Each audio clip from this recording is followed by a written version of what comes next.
Hello guys, how are you all today? Hoping that everyone is in good health and just like me, already have my doses of vaccination for COVID-19 and hoping you all guys that you do have too.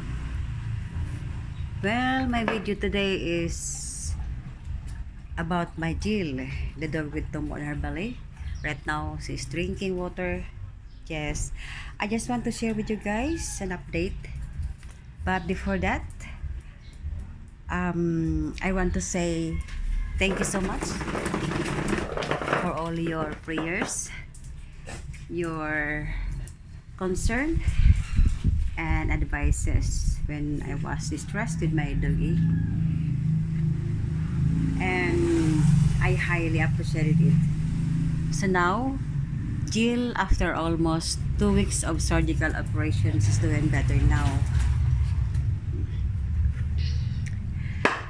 I gave her medicine prescribed by her vet doctor. Still putting bandages up on her wound, though it's in the process of healing now. The purpose of which to protect from objects and insects that might harm the wound, and I continue putting the protective translucent color for her to avoid the leaking of the wounds. It helps, and I will remove it when the wound is totally healed, and hoping and praying that the tumor will no longer recur. Okay, so guys, I have something for you to share with from the Bible. According to the Bible, in Genesis 1:26, it says that then God said, "Let us make man in our image, according to our likeness, and let them have in subjection the fish of the sea, and the flying creatures of the heavens, and the domestic animals in all the earth, and every creeping animal that is moving on the earth." As mentioned, tayong mga tao ay meron tayong pamamahala sa ating mga hayop. So guys, as a responsible na mga nag-aalaga ng mga aso, kailangan natin silang pag may sakit, alagaan din, ipagamot kung kinakailangan.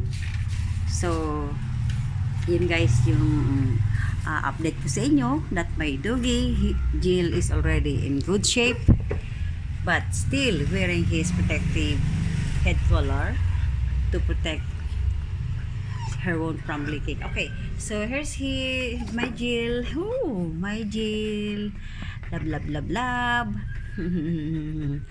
I love you, my little pup. You're doing better now. Okay, so love it. And look, there's still the bandage. Still putting it there to avoid to harm from objects and insects. So guys, yan, masaya na ako sa aking alaga na naka-recover, starting from recovery, nakaka-recover na siya. Ayan, that's my Jill. Hello baby, hello Jill. Jill, Jill, baby, dali, Jill, Jill, Jill, Jill, Jill, Jill. Okay. Oh. Love ni mama yan. Love ni mama ang baby na yan. Love ni mama ang baby na yan. Love ni mama yung baby na yan. Love yung baby na yan. Love namin yan.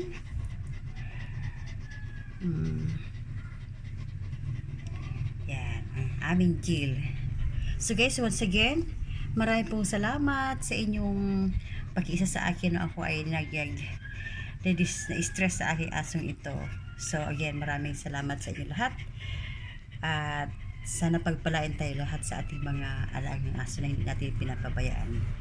Maraming salamat and God bless everyone. Okay? Have a nice day. Bye-bye.